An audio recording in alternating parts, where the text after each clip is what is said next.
What's up YouTube? Welcome back. So today I have another video on a computer for you guys. This guy right here is a Dell Latitude C400 and we're going to take a look at it today. Now I got this one from a friend that Chris and I met actually at VCF West last year. We were hanging out and I saw it and I was like, hey, can I buy that? And he was like, yeah, sure. So anyways, this is a 12-inch ultra portable business class notebook, and this thing is interesting for a few reasons. Now, hence the name C400. It's part of the Latitude C series, which I think ran from, I want to say, the mid-90s all the way to 2002, which is when this machine was made.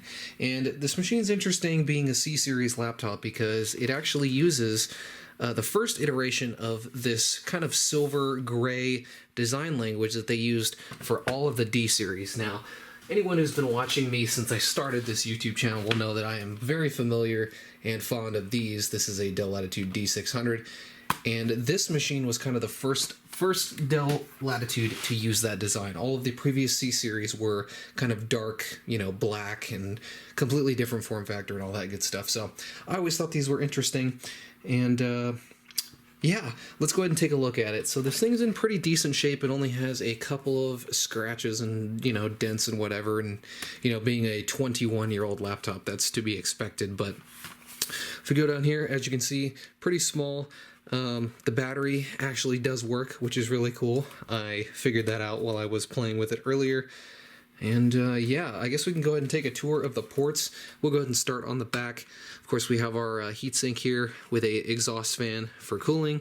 We have the charge port, which is completely different than the round style, 20-volt barrel connector that the D series had, and honestly I think some Dell laptops even still use that connector to this day. I could be wrong, I've been out of the PC game for a while, but there you have it. Here we have a serial port. This is a port for the Dell dock that was an option on these. I don't have one of those, but there it is. We have a VGA port. This blanking plate here would be where your 56K modem is if you had one, but this one does not. Here we have some Ethernet. I believe this is probably 10100 given the age of the computer. And then over here, here we have a telephone port. So actually, you know what? That may not be what that is. I'm not entirely sure. Or you know what? Actually, I think this is an infrared port. I could be completely wrong there, but that would make more sense. Over here, like I said, modem. I assume it's 56K. Here we have a USB port. I'm assuming this is either 1.1 or 2.0. I'm not really too sure, to be honest. Here we have a connector for the external optical drive. Now, we will get into a whole conversation about that, but you may notice that this thing does not have a built-in optical drive, being an ultra-portable computer, and I did not get this with the machine, but like I said, we'll get into that. But there's the port for that. Here we have a PCM CIA, or a PC card slot, and then right next to it we have a headphone and a microphone port. Going around the front here, we just have the battery and I believe some ports where the speakers emit their sound from. Over here, again, not much going on. Kensington lock here. Here is the hard drive bay. This did not come with a hard drive when I got it, so I had to source that myself, but that's pretty much it for the exterior. Let's go ahead and open it up. Let me readjust the camera real quick. Here it is. Here is the inside. Nice looking computer. You'll see that it is actually very similar, like I mentioned, to the D series. Of course, this is a refined version of this design, but it is very similar. We still have a very similar keyboard that all the C series have there. If we zoom in here, we can take a look towards the center here. Here we have a power button. That looks to be some kind of information button to the left. I'm really not sure what that does. But above the power button, we have indicators for your system power, hard drive, and battery charge indicator. There we have our, num lock, caps lock, scroll lock, LEDs, and then to the right, it just says Latitude. If we move down a little bit, we have a pointing stick and a Synaptics touchpad. There you go. Pretty standard stuff for the time period. But moving over here, you may notice that is one of the other interesting parts about this computer. It came out in 2002, like I mentioned before, and by that time, of course, the Pentium 4 was very prevalent, but I believe they didn't have a, you know, kind of low power chip yet. And so the Pentium 3 was actually in production, I believe, until the mid 2000s. So this is a Pentium 3 mobile machine that's also designed for Windows XP. So you're not going to see that too often. I thought it was pretty interesting. Windows XP is not the OS I decided to put on this thing, but that is pretty interesting. And then as you can see over here, we have a speaker grill. And honestly, the speaker on this machine is very quiet and crappy, but you know, it is the way it goes. So let's talk about the process I had to do to get an OS on this thing. Now, like I mentioned before, this machine does not have a built-in optical drive, and it also doesn't have a floppy drive. And so that makes it really difficult, on top of the fact that this thing also does not support USB booting. The D series here was the first to support booting from a USB storage device, so that made it really, really challenging. I wasn't really sure how to go about putting an OS on this thing. Now, I spent many hours messing around with this. The first thing I tried was I took the drive out of this machine, or I guess my drawer, because that's where I got it from originally. I popped it in my Latitude D505, just an extra, you know, similar era computer, and I tried to install Windows 2000 that way. So I went through the installer, everything worked fine. I pulled the drive out and tried to put it back in here, but of course the hardware is too different. It just blue screened right on startup, so that didn't work.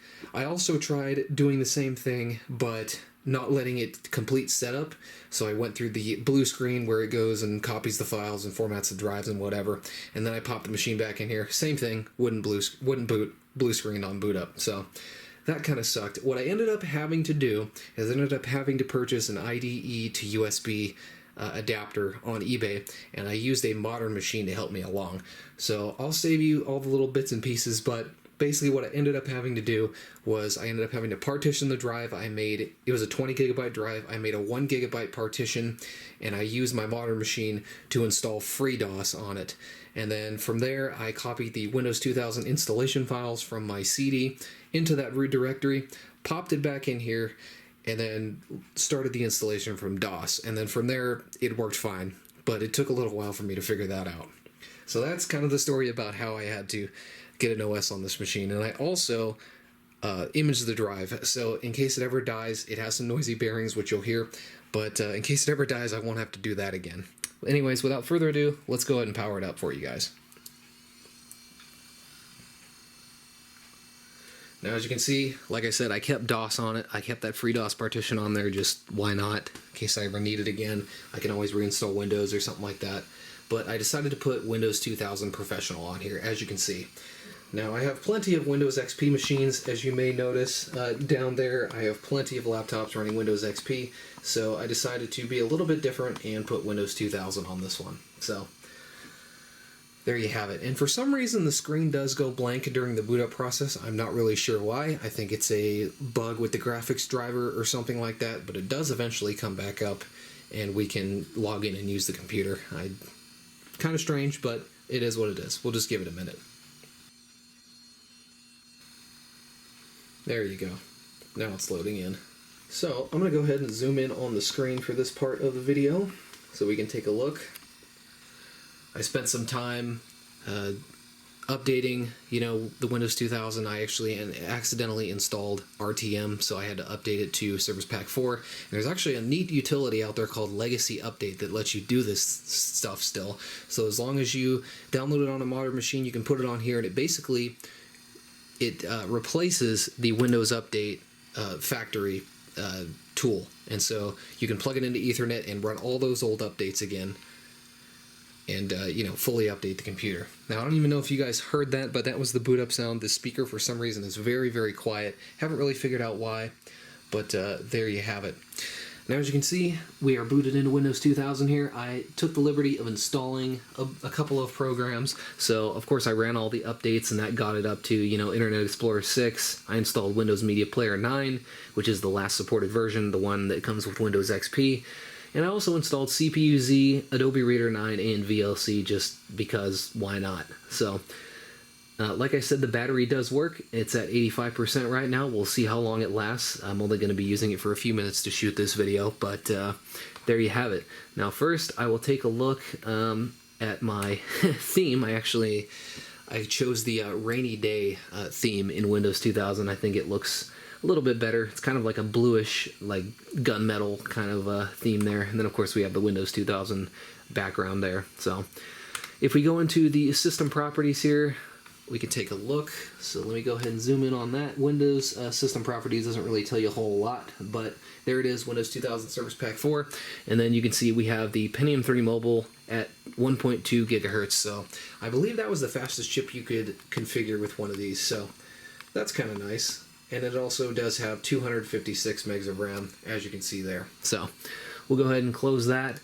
And then I can open CPU-Z. We'll take a little bit more of an in-depth look.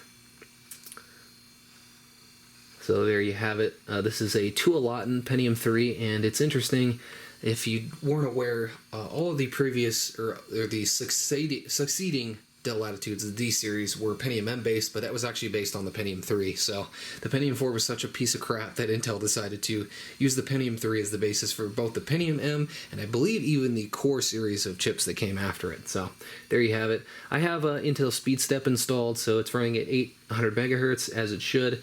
But if we go over here to the main board, the BIOS version is from 2004, but like I said, this computer was released in 2002.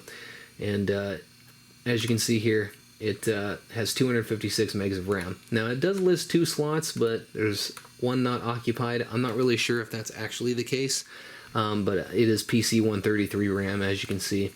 But there you have it. And then we also have the Intel 82830M graphics controller with 64 megabytes of probably shared memory, honestly. But there you have it. There's CPU-Z. And if we open up Windows Media Player here, you can see it is the version that comes with Windows XP. So just decided to install that for a little bit of nostalgia. But I'll go ahead and close that. And then if we mosey on over to my computer here, you can see we have 2 partitions. I have the Windows 2000 partition here, which is about 17 gigabytes. And then we have my FreeDOS partition over here, which is only 1 gigabyte. So there you have it. That is pretty much it. There's not a whole lot more I can show you, but I suppose we can just go ahead and take a gander at what's on this thing real quick. They even have the pinball game on Windows 2000, so that's neat.